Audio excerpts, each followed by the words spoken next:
আমার এক্স বলেছিল তোমায় না পেলে মরে যাব।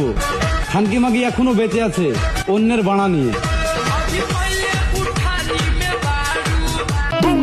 তাকে চেয়েছিলাম হাজার মানুষের ভিড়ে, কিন্তু সে হারিয়ে গেছে 12 পুরুষের শহরে।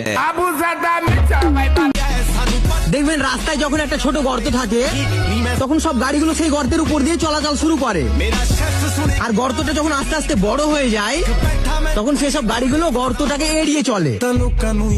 তারপরে কোনো একদিন কোনো সরকারি কর্তা এসে সেই গর্তটাকে পূরণ করে দেয়। আর হ্যাঁ, এই কথাটা মোটেও গর্তের জন্য ছিল না।